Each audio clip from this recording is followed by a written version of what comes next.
Il-klikka ta' Roberta Bela qed timbotta lil Deborah Xkembri biex tkun hi l-istar candidate ta' 12 distrett tal-elezzjoni li ġejja u kien għal din raġuni li hi ġiet konfermata malajr sabiex tkun kandidata dan fil-waqt li fil-każ ta' Clayton Bartolo qed ikaxkru saqehom u għadhom sa issa ma kkonfermawx fatti li qed ikompli jkabbar il-qasma fil-Labor u anke fost il-partitarji diehard ta' 12 distrett. Net News kien diġà żvela kif il-klikka ta' Kastilja li tikkontrolla parti żgħira mill-Partit Laburista bdiet kampanja ta' attakki fuq l-eks Ministru Clayton Bartolo li għadu backbencher tal-Labor dan bilan li ju jibqa' barra mill-grupp parlamentari Laburista. Tard il-ħadd fil-għaxija Bartolo stess kellu jinfex fil-Facebook biex jipprova jirritalja l dawn l-attakki li qed jibnu fuq l-akkużi serji li qed taffaċċja martu. Clayton Bartolo kiteb mod dirett li l-intenzjonijiet huma ċari biex ikompli għaddej l-attakk fuqi u fuq familti bil-konsegwenza li nitwaqqaf milli nagħti s-servizz tiegħi lill-Partit Laburista.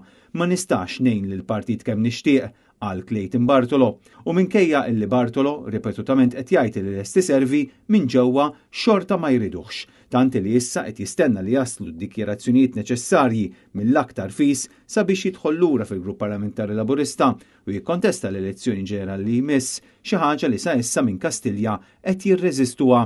Anzi, sorsi qrib it-tim ta' Clayton Bartolo qalulna li spiċċaw jagħmlulu ħsara minn ġewwa stess, anke b'leaks ta' informazzjoni u stejjer lill-midja. Ironikament kien Clayton Bartolo li fl-2017 kien ħassiġġu parlamentari ta' Deborah Xkembri.